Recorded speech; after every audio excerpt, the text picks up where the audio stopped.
Maraming mababangis na historic ruins ang ating mundo, tulad ng mga sinaunang syudad na kung saan nakatayo ang mga sinaunang templo na talagang sinubok na ng panahon. Kung titignan nga lang natin kung gaano kamitikuloso at kadetalyado ang ginawang pagpaplano noon para makapagtatag ng mga istruktura sa isang syudad gamit ang kakaibang engineering, talagang mapapamangha ka.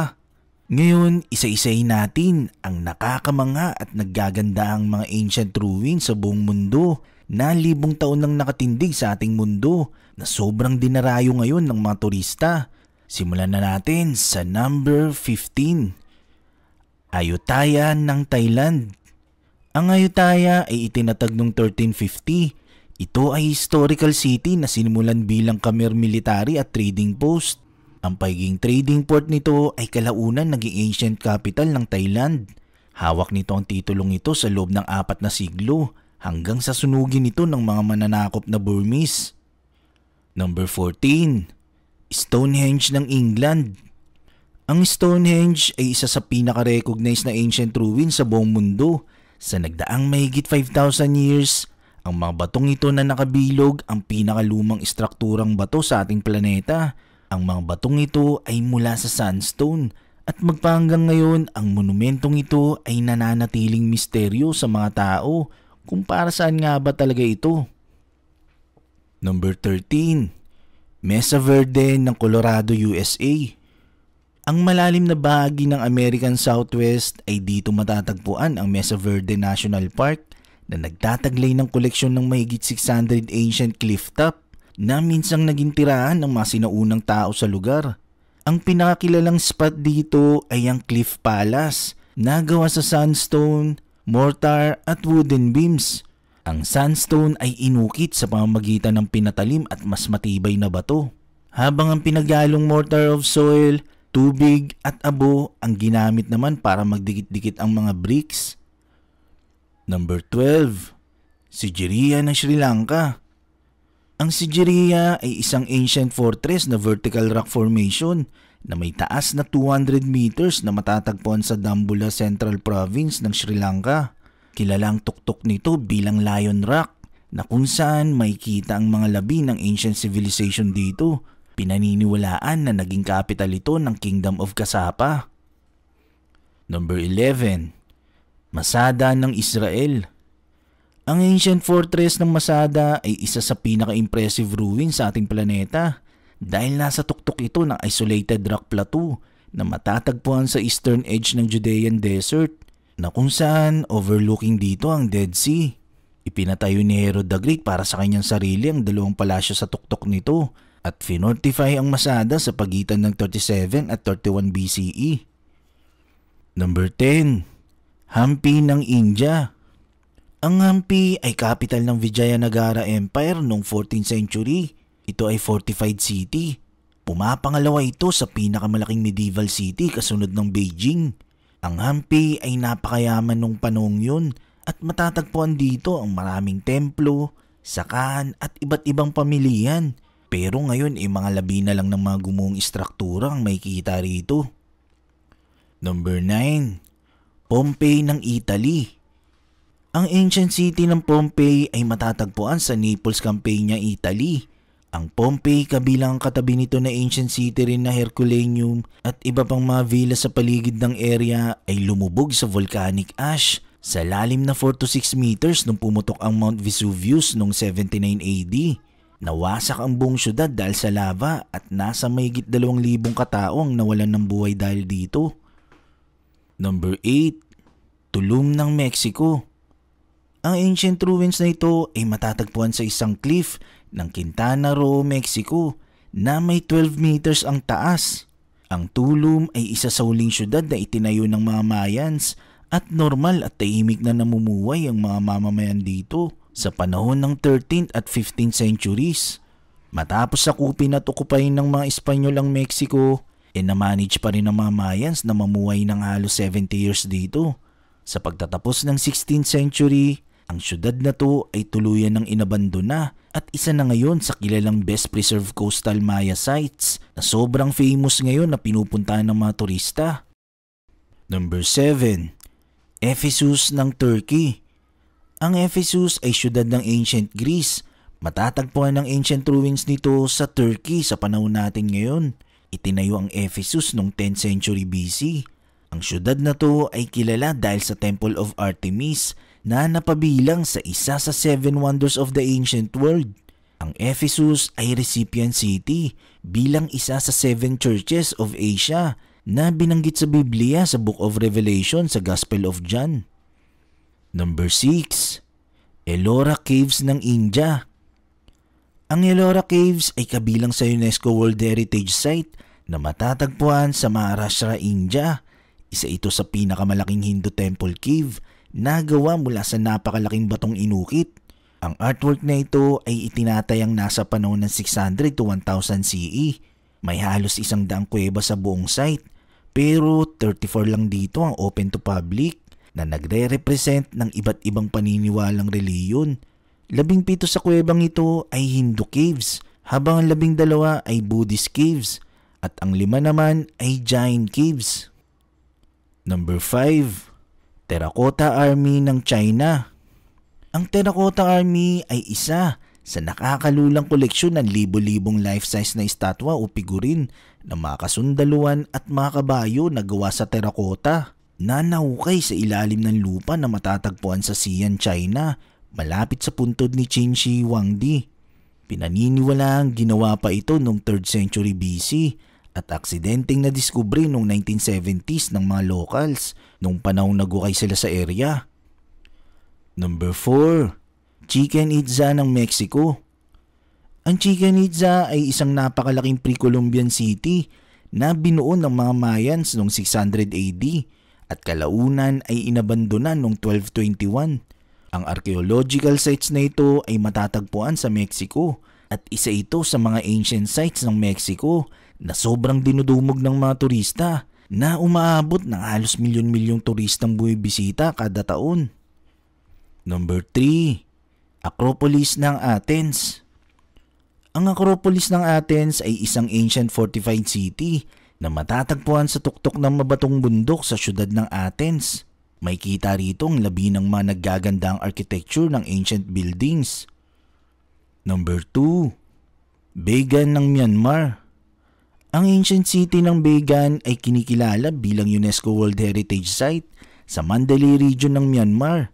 Mula 9th hanggang 13th centuries, ang syudad ay kilala bilang capital ng Bagan Kingdom o Pagan Empire. Ito ang kauna-unahang kaharian dito na nung mga panahong yun may mahigit na 10,000 na Buddhist temple, may pagodas at mga monasteryo na itinayo. Sa ngayon, nasa 2,200 na templo na lang at mga pagodas ang natitirang nakatindig sa lugar. Number 1. Tikal ng Guatemala. Ang Tikal ay ancient ruin city na ginawa ng mga Mayans na matatagpuan sa rainforest ng Guatemala. Isa ito sa pinakamalaking archaeological sites at urban centers ng pre-Columbian Maya civilization. Ang Tikal ay naging capital ng conquest state na kalaunan ay naging isa sa pinakamakapangyarihang kaharian ng ancient Maya.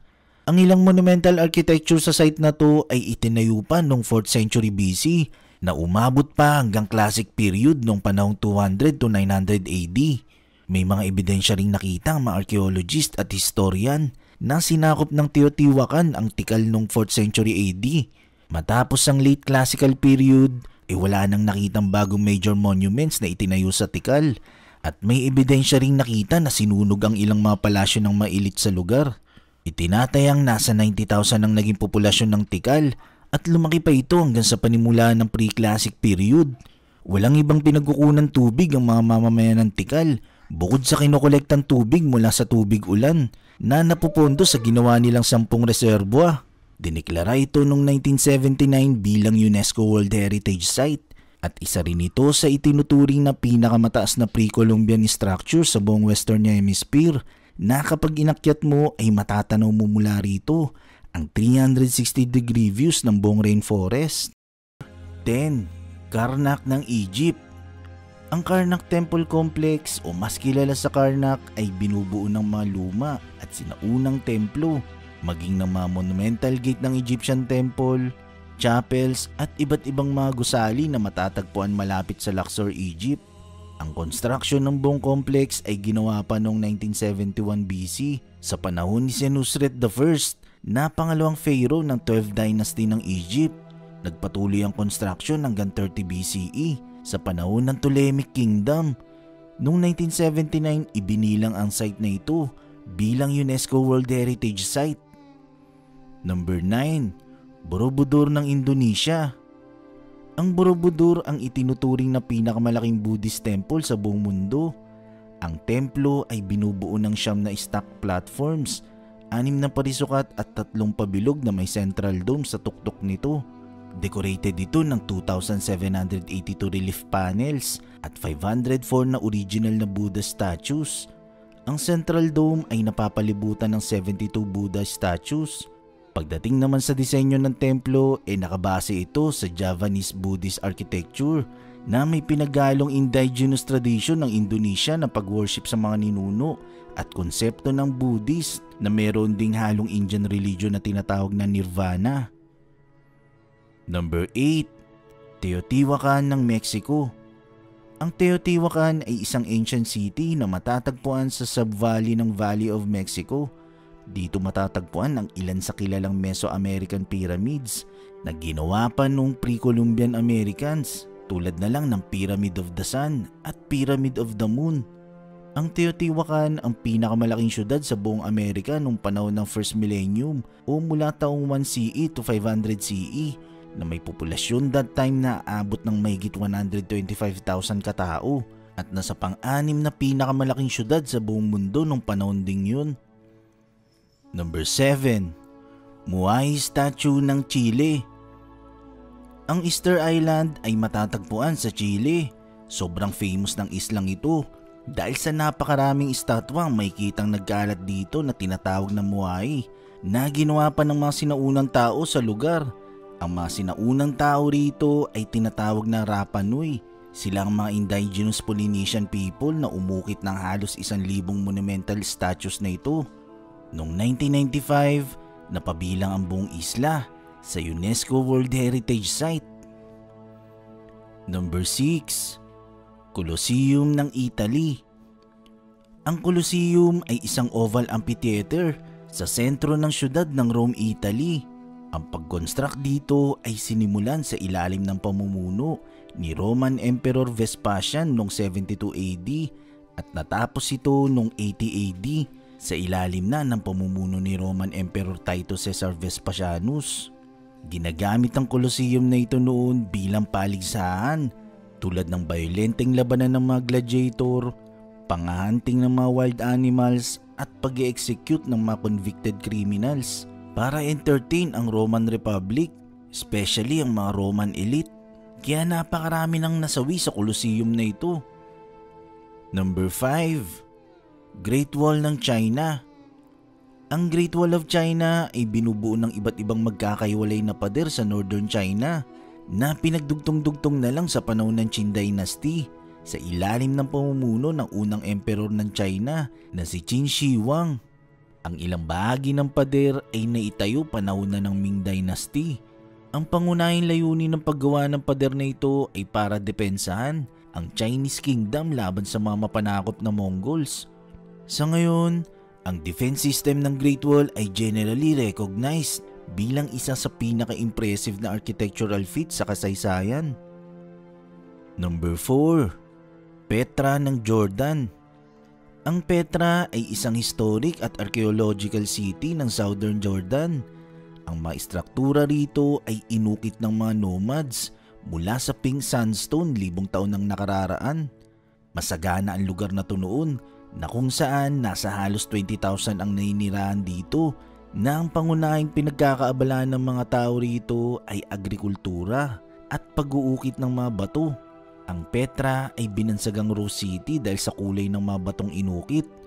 Napabilang din ito sa UNESCO World Heritage Site noong 1985 at dinescribe ang Petra bilang isa sa most precious cultural properties of man's cultural heritage.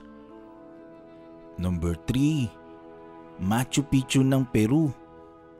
Ang Machu Picchu ay ancient fortified area ng Inca Dynasty na matatagpuan sa southern Peru. Tinagurian nitong Lost City of the Inca. Gawa ito mula sa dry stone na matyagang binuo ng mga Incas. Hindi katulad sa Maya civilization, ang Inca ay walang written language. Kaya wala silang written language na tipikal na makikitang nakaukit sa mga bato sa kanilang istruktura. Ang disenyo ng architecture nito ay mula sa classical Inca style. Kinilala ang lugar na to bilang UNESCO World Heritage Site noong 1983. Number 2. Angkor Wat ng Cambodia. Ang Angkor Wat ay isang kilalang temple complex ng Cambodia at tinaguri ang pinakamalaking religious monument sa buong mundo. Originally, kinonstruct ito bilang Hindu temple para i-dedicate sa kinikilala nilang Diyos na si Vishnu nung panahon ng Khmer Empire. Ang Angkor Wat ang pinaka na-preserve na templo sa site na to. Ang disenyo naman ng templo nito ay mula sa top of the eye na classical style ng Khmer architecture. Number 1. Giza ng Egypt. Ang Giza ay pumapangalawa sa pinakamalaking syudad ng Egypt kasunod ng Cairo at kilalang pang-apat na pinakamalaking syudad sa buong Africa. Ang pinaka-famous sa Giza ay ang Giza Plateau. Dito kasi matatagpuan ang lahat ng impressive ancient monuments ng Egypt, kabilang na ang complex ng ancient Egyptian Royal Mortuary at sacred structures tulad ng Great Sphinx, Great Pyramid of Giza at ilan pang mga malalaking pyramids at temples.